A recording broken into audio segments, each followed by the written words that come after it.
أعوذ بالله من الشيطان الرجيم بسم الله الرحمن الرحيم وقال الذين كفروا إن هذا إلا إفك افتراه وعانه عليه قوم آخرون فقد جاءوا ظلما وزورا وقالوا أساطير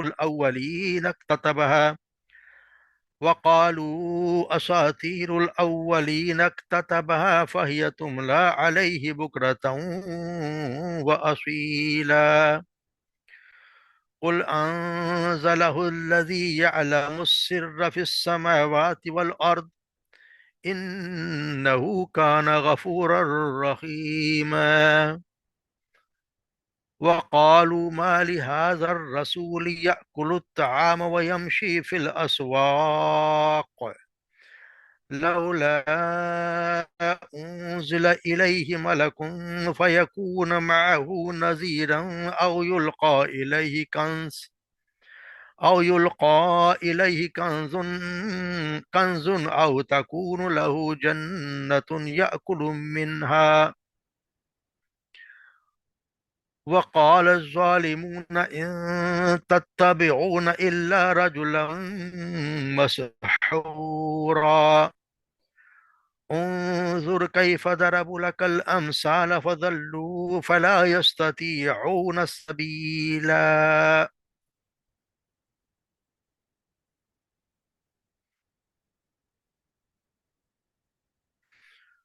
وقال الذین کفروا، اور کہا ان لوگوں نے جنہوں نے کفر کیا، یعنی کافروں نے کہا،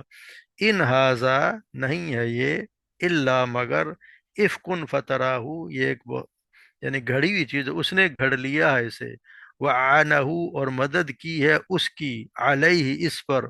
قوم آخرون، کچھ اور لوگوں نے، یعنی دوسرے لوگوں نے اس کی مدد کی ہے، فقد جاءوا ظلما وزورا، پس یقیناً آئے وہ، یا لائے وہ، ظلم اور جھوٹ، آئے وہ جھوٹ اور ظلم کے ساتھ، وقالو، اور انہوں نے کہا، اساطیر الاولین، یہ پہلے لوگوں کے افسانے ہیں، اکتتبہا، لکھوا لیا ہے اس نے، فہیا، لکھوا لیا اس نے، فہیا، تملا علیہ، جو پس یہ پڑھی جاتی ہیں اس پر، بکرتم وسیلہ، صبح اور شام، قل انزلہ الذی، کہہ دیجئے کہ نازل کیا اسے، الذی، اس ذات نے، یعلم السر، جو جانتی ہے چھپی چیز کو بھی، فی السماوات والارض، آسمانوں اور زمین میں، انہو کان غفورا رحیما، اور وہ بے شک وہ ہے بہت زیادہ بخشنے والا اور رحم فرمانے والا، وقالو، اور انہوں نے کہا، مالی حاضر رسول، کیا ہے یہ، کیا ہوا اس رسول کو، یا کل الطعام، وہ کھاتا ہے کھانا، و یمشی فی الاسواق، اور چلتا پھرتا ہے بازاروں میں، لولا انزل الیہ ملک، لولا، کیوں نہیں، انزل، نازل کیا گیا یا اتارا گیا، الیہ، اس کے لیے، ملکن، یعنی کوئی فرشتہ، فیکون معہو، پر بس وہ ہوتا، معہو، اس کے ساتھ، نذیرا، ڈرانے والا، او یلقا، یا کہ دیا جاتا اسے، یا ڈال دے جس کو نشاور کیا جاتا ہے، الیہ، اس کے لیے، کنزن، کوئی خزانہ، او تکون لہو جنتن، یا ہوتا لہو، اس کے لیے، جنتن، کوئی باغ، یا کل منہا، وہ کھاتا پھر اس میں سے، وقال الظالمون، اور کہا ظالمون نے، ان تتبعون، نہیں تم پیروی کرتے، الا مگر، راجلن، ایک شخص کی، مسحورہ، جو مسحور یعنی مجنون ہے، جس پہ سحر زدہ ہے، انظر، دیکھیے، کیف ضرب لک الامثال، کس طرح کی مثالیں بیان کرتے ہیں وہ آپ کے لیے، فضلوا، پس وہ گمراہ ہو گئے، فلا یستطیعون سبیلا، پس وہ نہیں استطاعت رکھتے یا نہیں پائیں گے وہ کوئی بھی راستہ۔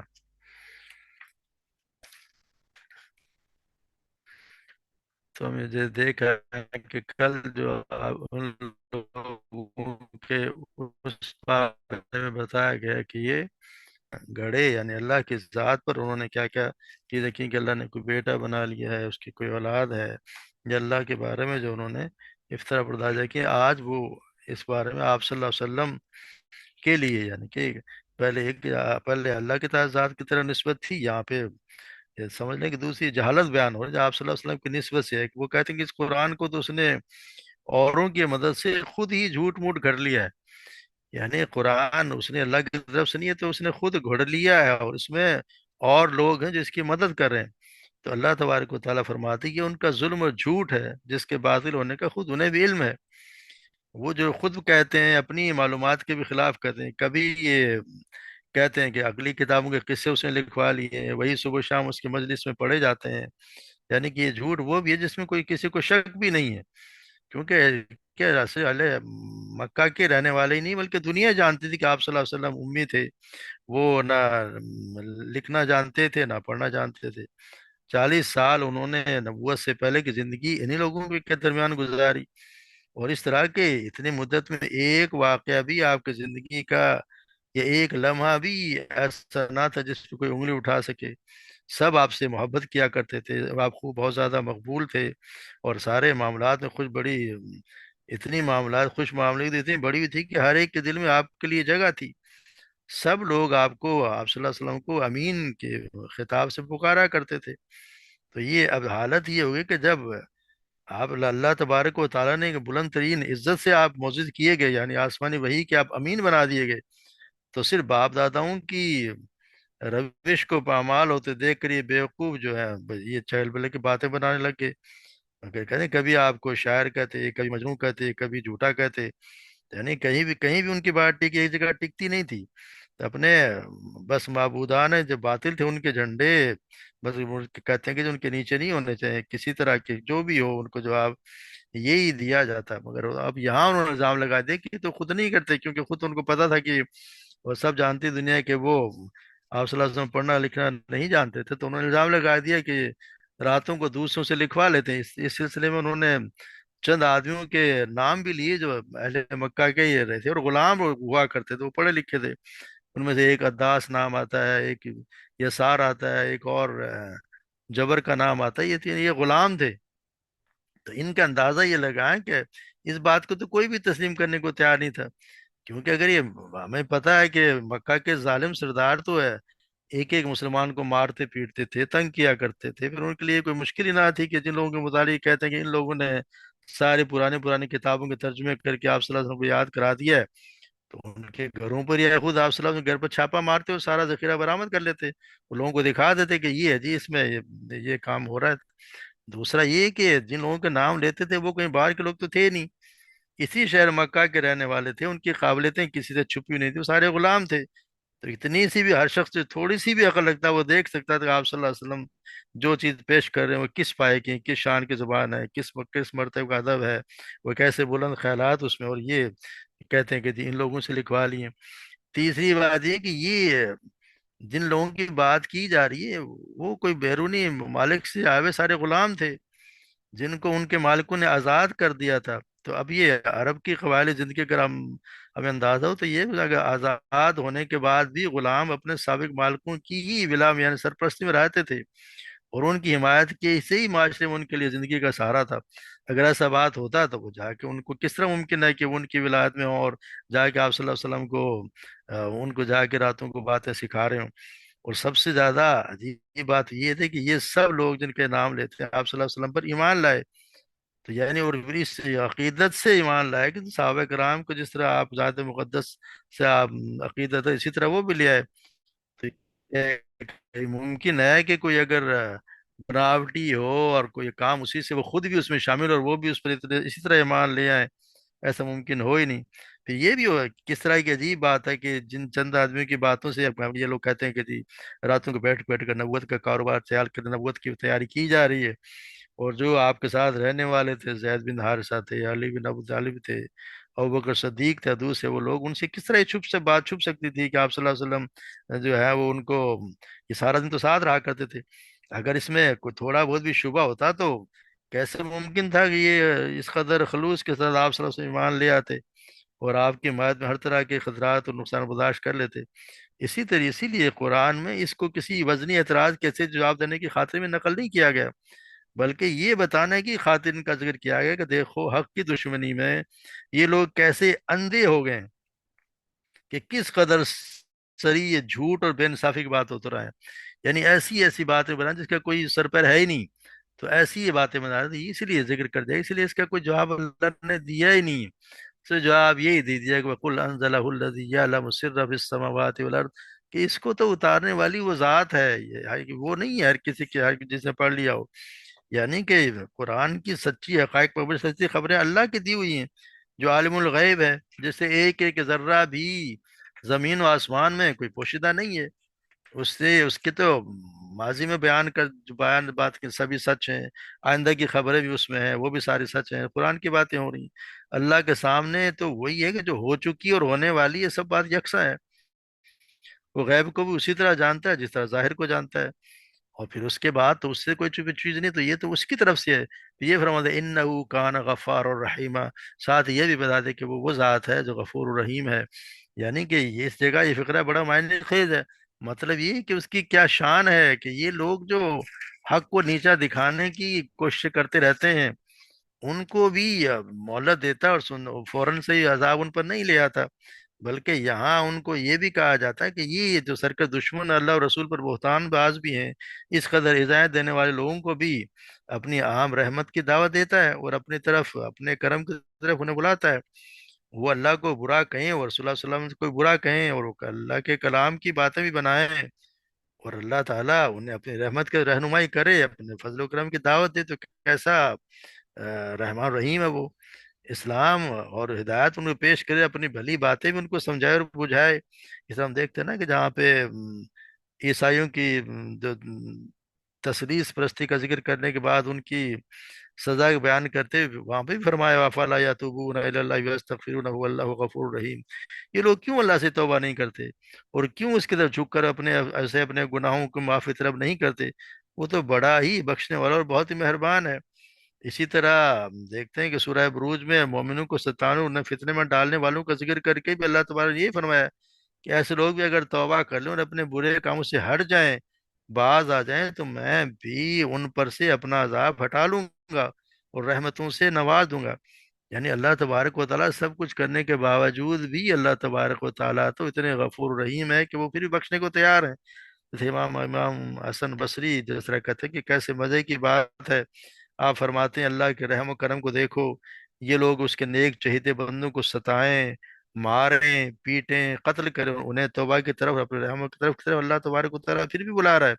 تو کیسا عظیم ہے اللہ، کیسا غفور رحیم ہے. پھر بھی یہ لوگ سمجھنے کو تیار نہیں. اور پھر ایک اور عجیب سی بات کرتے ہیں، وَقَالُوا مَا لِهَٰذَا الرَّسُولِ يَأْكُلُ الطَّعَامَ وَيَمْشِي فِي الْأَسْوَاقِ.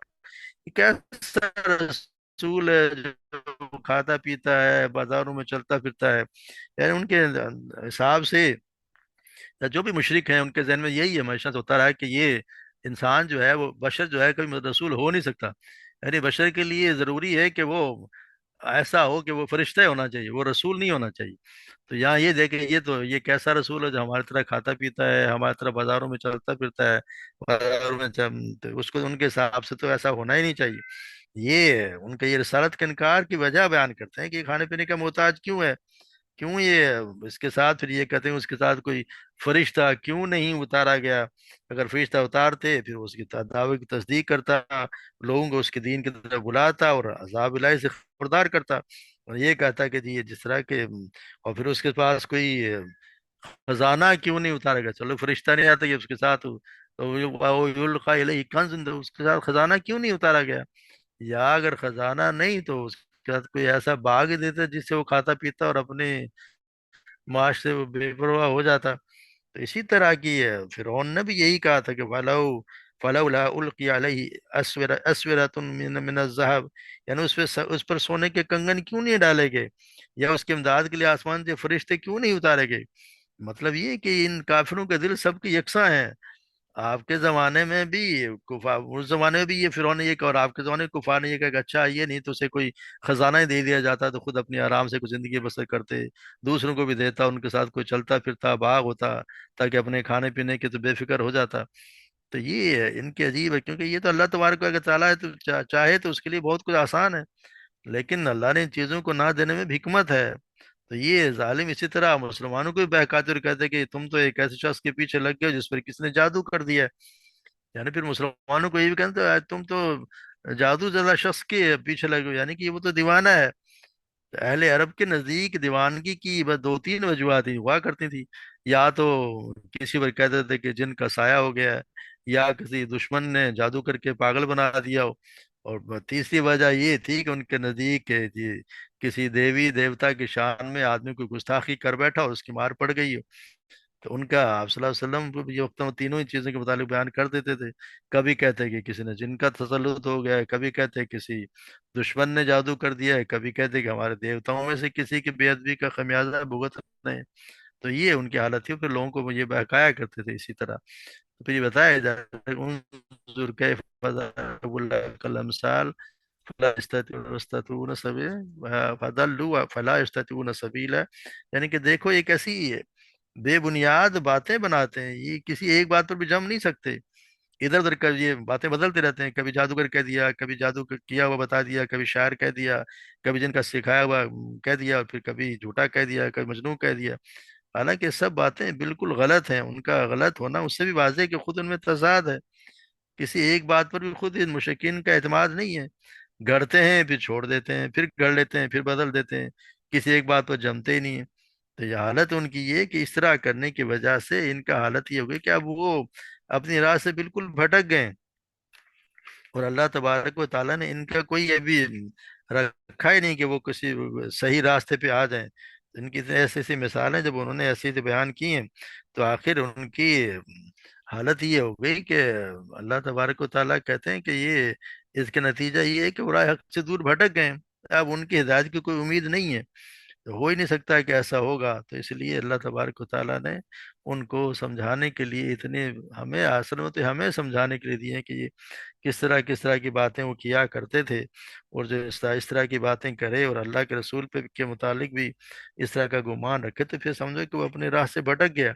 اس کے پھر کوئی گنجائش ہے نہیں کہ وہ اس پہ اپنے راہ صحیح راہ راست پہ چل جائے۔ وہ اللہ تبارک و تعالیٰ نے کہہ دیا کہ ایسی مثالیں بیان کرنے والے فضل وہ راستے سے بھٹک گئے ہیں، اور ان کے آنے کی کوئی استطاعت نہیں ہے، کوئی امید نہیں ہے۔ تو اللہ تبارک و تعالیٰ ہمیں بھی صحیح سمجھ عطا فرمائے، اور ہمیں بھی ان باتوں پہ جو اللہ تبارک و تعالیٰ نے فرمائی ہیں، قرآن میں فرمائی ہیں، ان پر صحیح طور پر یقین کرنے کی، ان پر یقین اور عمل کرنے کی توفیق عطا فرمائے۔ اللہ تبارک و تعالیٰ ہمارے کاوشوں کو قبول فرما لے، اور ہم سب پر رحم فرمائے۔ وما علینا الا البلاغ۔